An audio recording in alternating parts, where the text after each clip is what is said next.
Olá, jovens senhores, jovens senhoras, jovens solteiros, jovens casados. Olá, jovem adulto, jovem adolescente, jovem criança, jovem.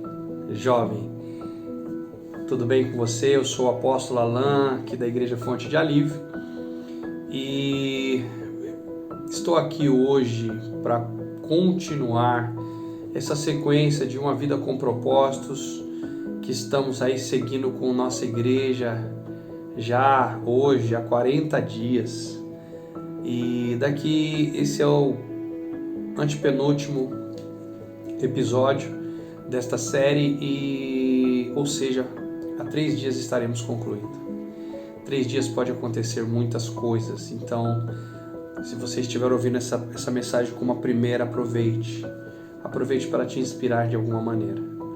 Eu quero começar então relatando aqui uma história que aconteceu comigo ainda na minha infância. Bom, você vai pensar que é uma história de terror, mas é uma história real. Em alguns lugares do Brasil e também fora do Brasil, que é o costume de abater animais para alimentação. E o abate desses animais são de diversas maneiras. E uma das maneiras que era praticada pelos meus pais, pelos meus avós, era fazendo a degola, do pescoço do animal. Ai, credo, que horrível. Mas um dia estava meu pai para sacrificar então um pato, e ele colocou esse pato, tinha um toco de madeira assim no quintal e uma pequena machadinha. Ele colocou esse pato no toco e feriu o pescoço do pato. E eu disse que era uma cena horrível, porque eu estava assistindo esse sacrifício, esse abate desse animal. Porém, a machadinha não pegou no pescoço inteiro, ficou faltando uma pelezinha. E quando soltou o pato, achando que ele estava morto, o pescoço do pato caiu para um lado, ficou pendurado pela pele, e o pato saiu andando pelo quintal, espirrando sangue e com o seu pescoço pendurado. E eu era criança, eu vi toda aquela cena, aquilo me chocou muito. E até hoje aquela imagem fica na minha memória, por isso que eu falei para vocês no início que parecia um filme de terror. Não tentem fazer isso em casa, e pelo amor de Deus, não é essa a melhor maneira de abater um animal para se alimentar. Mas enfim, era o costume dos antigos, E por que eu estou contando essa história aqui? Porque hoje nós estamos falando e meditando no livro a respeito de vivendo com propósitos. E por que essa história tem a ver com vivendo com propósitos? Por que eu lembrei dessa história aqui agora? Porque viver sem propósitos é como viver como um pato sem cabeça. É isso mesmo que eu cheguei à conclusão aqui enquanto meditava nessa lição. E assim eu estava na minha vida durante muitos anos. Eu vivi cerca de quase que 30 anos da minha vida, praticamente, de 28 a 30 anos da minha vida eu vivi sem propósitos.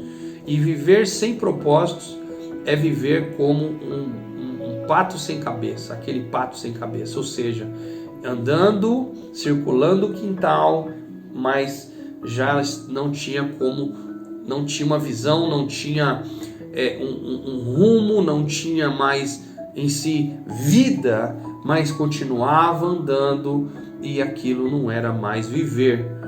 E assim estava eu como um pato sem cabeça durante mais do que 25 anos, para 28 ou 30 anos da minha vida, porque eu estava sem propósito. Viver com propósito é viver com a cabeça no lugar, com os pensamentos no lugar, com a visão no lugar, com o foco no lugar, com as diretrizes da minha vida sendo governadas pelo Espírito Santo.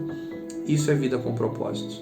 Então, se eu estou aqui concluindo esse livro, você já deveria ter buscado o Espírito Santo a respeito de colocar a sua cabeça no lugar. Viver com propósitos é estar com a cabeça no lugar. E quando eu falo cabeça no lugar, não é só a mente carnal, mas principalmente a nossa mente espiritual, aquela que foi transformada pelo Espírito, como está escrito em Romanos capítulo 12. Vivendo com propósitos nos dá uma direção, e como aqui o livro mesmo diz, o autor, o pastor Rick Warren diz, ele coloca aqui dizendo o seguinte, que a única maneira de viver de verdade é viver com propósitos. A maioria das pessoas luta com 3 questões básicas da vida. As questões são: quem eu sou? Será que eu tenho algum valor? E qual é o meu lugar nesta vida que eu estou vivendo? Então, quando a pessoa não consegue responder essas 3 questões, ela fica perdida na sua vida e como um pato sem cabeça fica andando em círculos, porém não sabe para onde ir, na verdade estão mortas em si. E uma pessoa sem propósitos, ela não consegue ter palavra na sua boca, porque o desafio dessa lição é você declarar propósitos para a sua vida. Mas como que eu vou declarar algo que eu não sei? Como que eu vou declarar algo que eu não sou, ou que eu não estou fazendo? Como que eu vou declarar algo como é que um pato sem cabeça pode falar algo? Não pode, porque a cabeça já parou de se movimentar. Então, para que eu saiba que eu estou consciente, para que a minha cabeça esteja no lugar, eu tenho que responder 5 questões importantes na minha vida. E eu repito, elas só serão respondidas através do Espírito Santo. As 5 questões da vida estão relacionadas com, por exemplo, tudo que eu não sabia. Na verdade, porque quando eu disse para você que eu vi mais de 25 até, eu não sei exatamente, me perdoem, mas eu creio que foi de uns 25, 28 até uns 30 anos, mais ou menos, foi que eu vivi sem esse propósito. Então essas questões que eu vou te colocar aqui, que o livro propõe para nós, que o autor propõe para nós a resposta, a respondê-las, eu não tinha essas respostas durante quase que 30 anos da minha vida. As questões o que será o centro da minha vida, ou qual era o centro da minha vida quando eu andava sem cabeça, ou seja, não tinha centro. Eu não tinha uma centralidade na minha vida.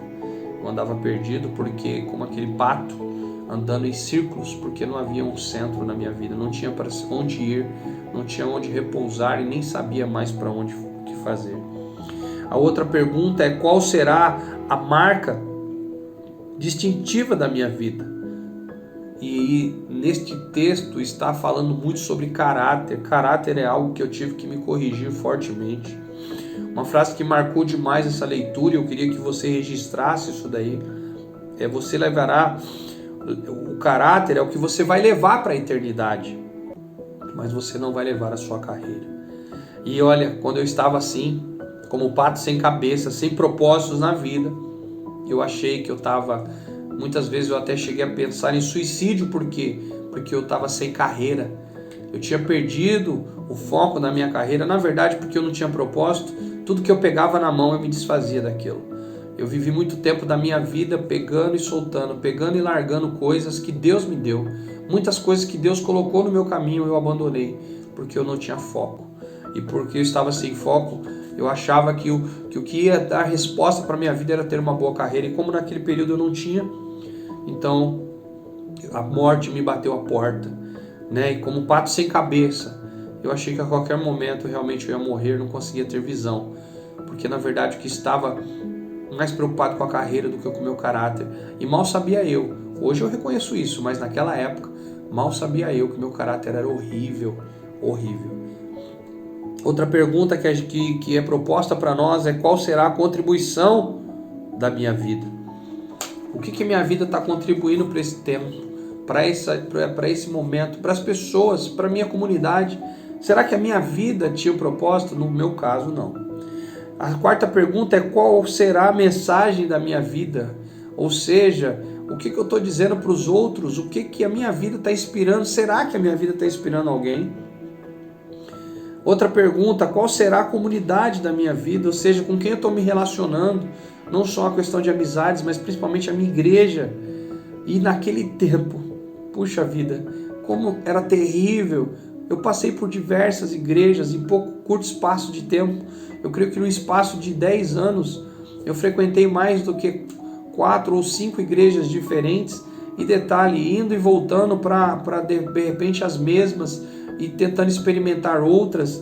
Isso se foi até depois do meu casamento. Conclusão: quando você não tem propósitos, você também não sabe qual é a comunidade da sua vida. Queridos,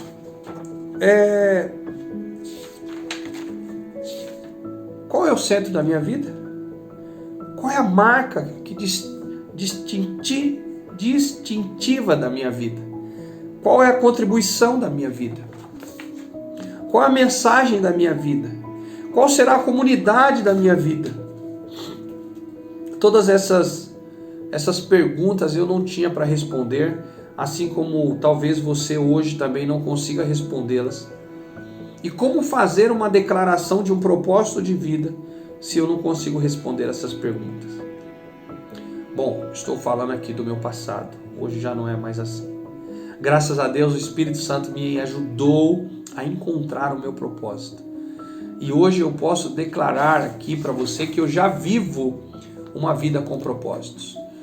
Hoje a minha vida inspira outras pessoas. Hoje as minhas palavras elas têm significado para outras pessoas. Hoje eu sei o que é viver pela minha casa, pela minha família. Eu sei qual é o futuro que eu quero para minha filha, para os meus filhos e até para neto. Hoje eu tenho profecia até sobre a minha netinha. Deus já me deu o foco, o alvo de minhas orações por ela, para o futuro dela, assim como minha filha adolescente. Hoje eu tenho propósito para a minha vida pessoal, para nada mais do que daqui a 5 ou 10 anos. Eu tenho propósitos para com a nossa igreja. Ou seja, hoje a minha vida está rodeada de propósitos reais, não é propósitos imaginários, não são propósitos secundários no sentido de que outras coisas estão em primeiro lugar, mesmo porque enquanto eu estava preocupado com a minha vida, enquanto eu estava preocupado com as minhas coisas, enquanto eu estava preocupado com a minha carreira, que o meu casamento estivesse bem, eu estava preocupado com a criação do meu filho, será que eu ia ter dinheiro para pagar a escola, natação, inglês e etc. Então toda a minha vida circulava em volta de ter coisas, de ter carreira, de ter dinheiro para pagar coisas, e quanto mais eu me envolvia na preocupação disso, menos eu conseguia resolver qualquer situação dessa. Meu casamento estava estragado, a criação do meu filho estava em xeque-mate no sentido de ele ser ou não ser alguém por conta da criação que o pai lhe deu. Meu ministério estava em falência, ou já falido, porque eu não sabia nem que igreja, não tinha uma referência pastoral, não tinha um pai espiritual, não tinha um pastor que eu respeitasse como pai espiritual da minha vida. Na verdade, eu nem sabia o que era um pai espiritual direito.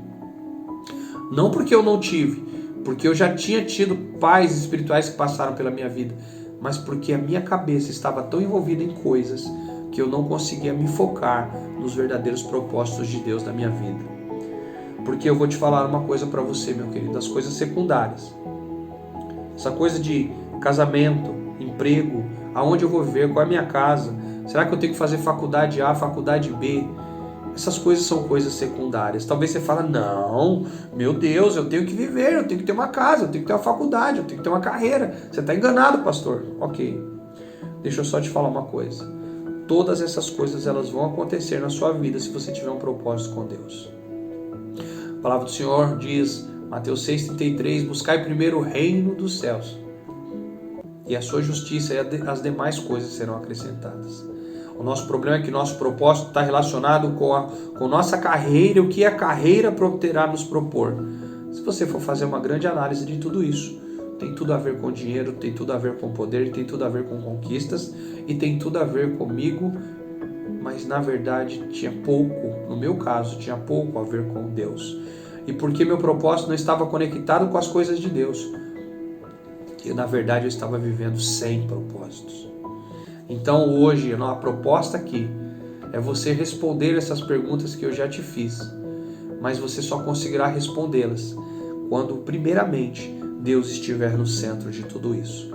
E a gente já está chegando ao final dessas ministrações. Eu espero que você já tenha entendido isso com as ministrações anteriores. O pastor, o escritor desse livro, ele diz que uma frase mudou a vida dele. E a frase que mudou a vida dele foi Atos capítulo 13, no versículo 36, na parte A do versículo, que diz: Davi serviu aos propósitos de Deus em sua geração. Quando você busca a Deus, Deus te dá uma frase como essa, como propósito de vida. Essa frase mudou a vida do autor do livro, pastor Rick Warren, e também mudou o destino dele. Tanto é que esse livro que estamos seguindo aqui, nesses dias de propósito, esse livro é o resultado desta frase na vida dele, que mudou o seu destino, a sua vida, porque ele entendeu o que ele precisava ter um propósito. E eu sei que muitos anos se passaram e nem faz muito tempo, mas Deus colocou uma frase na minha vida também. Essa frase também, eu já havia mudado, já havia colocado Jesus no centro, as coisas estavam acontecendo, mas como é proposto aqui nesse livro, como é proposto nesse capítulo, você não cria uma declaração de propósito de um dia para o outro. Essa declaração de propósito, ela vai sendo gerada e agregando valores nela no decorrer dos dias ou através de anos. Hoje, eu confesso a você que eu ainda estou formalizando a minha frase de propósitos. Mas no meu coração, eu já tenho a base, a estrutura desta frase. Porque a frase que mudou minha vida foi a leitura em 2016 de uma simples frase em 1 Coríntios capítulo 10, versículo 1. Lembre-se, todos os nossos pais estiveram debaixo da nuvem. Estar debaixo da nuvem era um propósito. Mas você pergunta por quê? Porque significava que eles estavam sendo guiados para um propósito de Deus. Estar debaixo da nuvem era estar sendo guiado para o alvo de Deus, que era uma terra prometida, que era um lugar de liberdade, um lugar de concretização de sonhos, um lugar de criar família, um lugar de estabelecer metas, um lugar de estabelecimento de conquistas, um lugar da nova terra, era um lugar aonde Deus sonhava para o seu povo. Ali era o lugar do sonho de Deus para aquele povo. E quando estavam debaixo da nuvem, essa palavra trouxe um impacto na minha vida. Hoje o meu propósito está sobre esta palavra. Sobre esta palavra. Hoje estar debaixo da nuvem para mim significa que tudo que eu fizer ou fazer será porque eu sou guiado pelo Espírito Santo. Então hoje eu tenho um propósito, eu tenho um alvo. Essa frase, essa pequena frase, estar debaixo da nuvem, me trouxe um destino para a igreja, me trouxe um destino para mim, algo que eu não imaginava que eu poderia ter. E nesses últimos 5 anos, praticamente 5 anos, nós estamos vivendo o que nós nunca sonhávamos em viver. Estamos tendo direções que nós nunca sonhávamos em ter. A nossa vida, e aí você pergunta para mim, e as outras coisas? Casamento, filhos, carros, dinheiro, saúde, etc. Todas essas coisas estão sendo acrescentadas diariamente. Então eu te convido aqui, nesse antepenúltimo dia, faltam 3 dias para encerrar esse que eu posso dizer aqui, um seminário da vida, para que você aprenda a viver com propósito. Aproveite o dia de hoje, medite sobre isso e creia que assim como Deus deu para o autor desse livro uma frase para dar um destino, assim como Ele deu para mim uma frase que está mudando a minha história, mas nós dois, eu e o escritor, temos algo em comum. Antes de uma frase, nós buscamos o Espírito Santo. E assim vai ser na sua vida. Busque o Espírito Santo, para que você viva uma vida com propósito. Aí você diz, e a minha declaração de propósitos? O que eu devo escrever? Qual é a frase da minha vida? Fica tranquilo. O mesmo Deus que te sarou, o mesmo Deus que te salvou, o mesmo Deus que você decidiu estar centralizado nele, é o Deus que vai te dar o seu destino e vai te colocar em seus lábios as frases que você precisar para viver a sua vida com propósito. E hoje, como está escrito em 1 Coríntios capítulo 9, versículo 26. Eu corro direto para o alvo, com um propósito a cada passo. Amém? Eu espero que você entenda o que eu disse para você e o que o livro está te dizendo.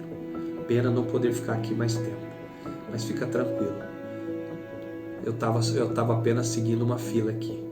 Para trás de mim, né, veio muita gente falando muita coisa. Eu te convido a ouvir e a participar. Faz uma maratona, né? Faz uma maratona desta série, né? Eu tô aqui no episódio número 40, então faz uma maratona. Comece tudo de novo se for necessário. Inicie essa jornada para que você distingua o propósito da sua vida através do Espírito Santo. Amém? Lembre-se, viver com propósito é a única maneira de viver de verdade. Deixe de ser um pato sem cabeça e passe a ser um ser humano com a vida em Cristo, com o seu cabeça, que é Jesus Cristo, com o seu Espírito Santo, ou o Espírito Santo, guiando os seus passos debaixo da nuvem. Isso eu desejo para a tua vida em nome de Jesus. Fica com Deus e tenha uma vida com propósito.